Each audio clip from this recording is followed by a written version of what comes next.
On behalf of Father Alec and Father Jerome and Father Robin and Deacon Jim and Deacon Kevin, I wish you all a very blessed Christmas. It is our hope and our prayer that you'll be affected by what you celebrate in these days, and that it will affect you so much that Christmas, as Hallmark likes to say, will be an everyday event. And it should be. For we who are believers, it should be an everyday event. So may you be blessed abundantly in this Christmas season. And may those blessings lead you closer to the one who is the Christ. You're welcome. She was short. She wasn't too colorful. She wasn't even that pretty. She had a blank expression on her face, but she was always there. Every year she stood there in the same place, waiting. He always stood guard. And he, not unlike the woman, showed little emotion. In fact, his face was beginning to fade. Dutifully, though, he stood guard every year, waiting. Friends, for as long as I can remember, albeit in different locations, 2 small die-cast metal figurines were tradition in our family Christmas displays. And from as far back as my father's childhood, there were these 2, a woman and a policeman, who joined the cast of characters that greeted the Lionel train under or near our Christmas tree. Now, the woman was always placed by the priest-to-be in the house at the door of the little white church that was constructed years earlier by my dad's uncle. The policeman stood guard, of course, in front of the manger display that greeted the passing train. Outside the door, the woman stood waiting to enter the church. Would she go in? What would she do there? How long would she pray? Would her prayers be answered? Was she still thinking about Christmas and all that it meant for her and what it meant for everyone else? Had she been away for a while looking to return, but with a hesitation? Would she go into church with grief and come out with joy? Now, the officer, of course, took seriously his charge to be sure that no one walked away with the baby Jesus. Was he a believer, or was he just a faithful servant of society? Did he ever consider the scene that he stood before and ponder the mother and the father and the baby and the visitors from the east? Did he ever consider himself one of the important visitors to the babe? Was his faithless life changed to faithful because of the devotion he saw daily by the folks who stopped to visit the creche? Did he grow in his interest in the babe that he so honorably guarded? To this day, friends, these 2 simple figures with profound sentimental value take their Christmas places. It's tradition. It's tradition that could end tomorrow. There would be no earth-shattering consequences or even cataclysmic results.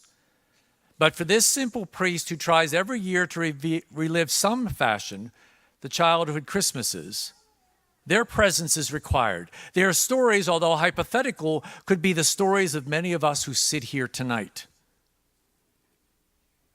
We know that a tradition is something that's passed on to another. It could pass for years or centuries. There were many traditions that paved the way for the coming of the Messiah.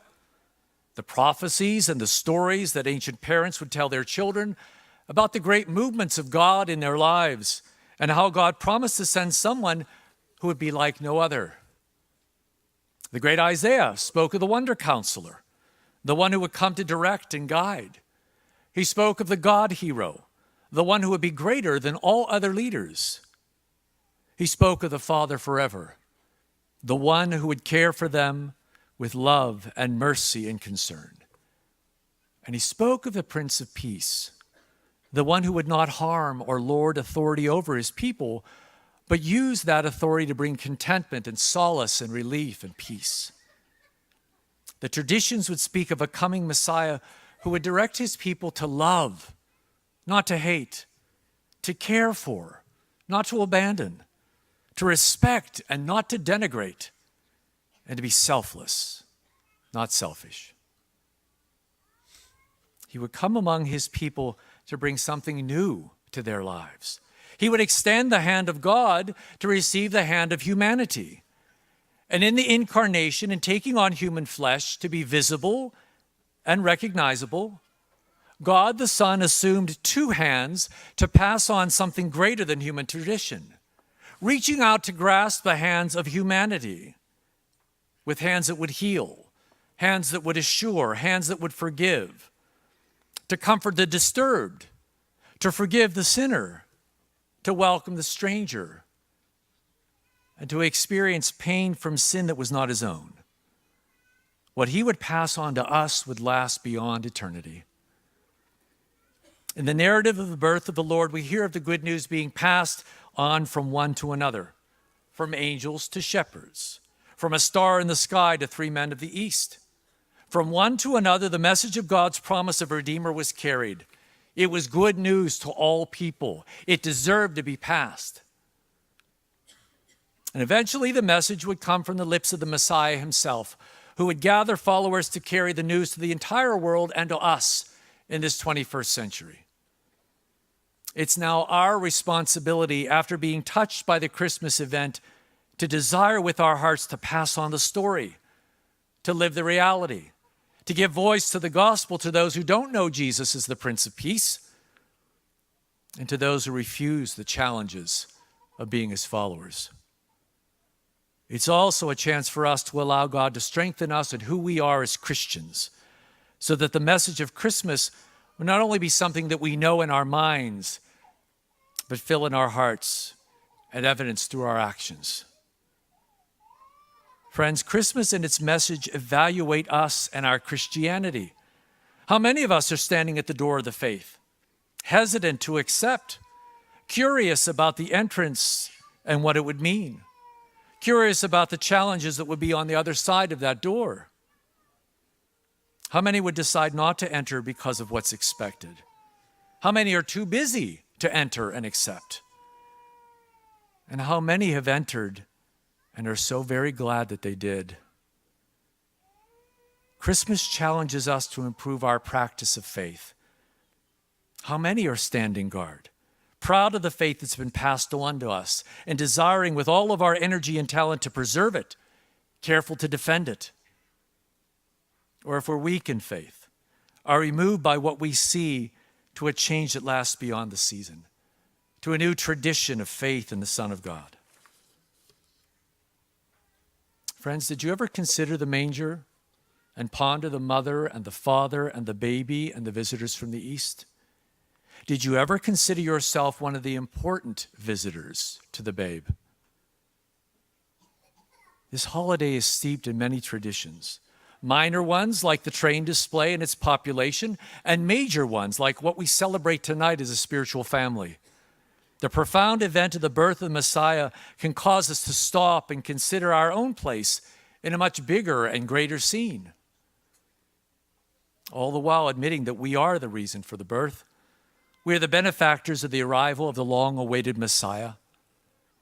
Our time in history is a mere speck in the eternal memory of God, but each one of us is as important to God as if we were the only one. So let us accept the challenge to walk through the door. Allow the mystery of Christmas to mold and shape you, its message of God's love and desire to save us through his Son to encourage you. Like the parents of centuries ago, tonight, having heard the same prophecy of Isaiah, let us witness to our children the divine movement of God in our lives and our excitement about the coming of Jesus to save us. Like the angels, proclaim his birth. And like those who heard the call first to follow, let us run to join him. Let us look forward with enthusiasm and excitement as we see and we experience the flowering of his message of love in our own lives.